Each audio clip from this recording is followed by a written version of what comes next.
Hello, my name is Mark Eisman, Vice President, Jade International. In today's segment, we're going to talk about DDP, or Delivered Duties Paid. Under the term DDP, the buyer has no responsibility in regards to the movement of the shipment. The seller takes all responsibility from door to door on a DDP transaction. Incoterms 2010 DDP term. How does this benefit the seller? The benefits to the seller in regards to DDP, it gives the seller the most responsibility on their transaction that's possible.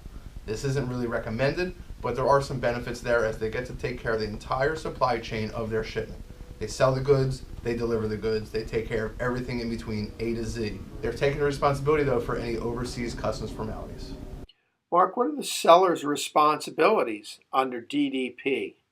The seller takes responsibility to move the goods from their facility, choosing air freight or ocean freight, any transit times or logistical needs they may have, customs clearance overseas, paying the duties and taxes, VAT, GST overseas or at destination, as well as the ultimate delivery to the customer's door.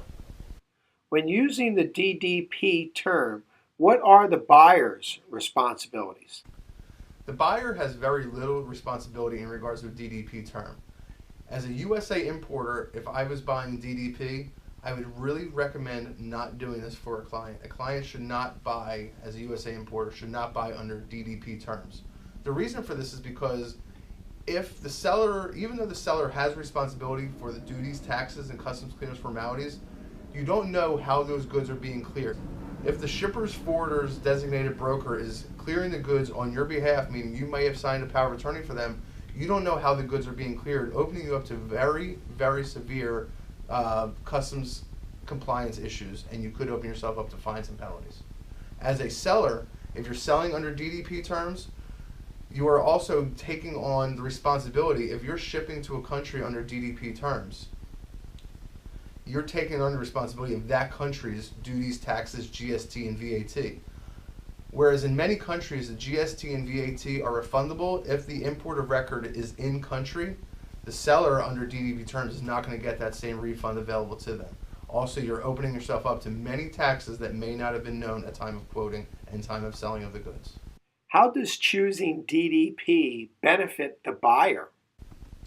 The benefits to the buyer under the DDP term are that they really don't have the control or the responsibility. So if they are not interested in taking the responsibility of the forwarding of the goods, of the logistics of the goods, or the customs clearance of the goods, all they really have to do as the buyers open up the door, take the goods in, and shut the door and pay for the goods and all the transportation. That's where the buyer gets the benefits. However, as we discussed prior, there are some very serious ramifications if you don't know how the goods are being cleared through your customs formalities offices. Mark, we've talked about risk and responsibilities with these terms.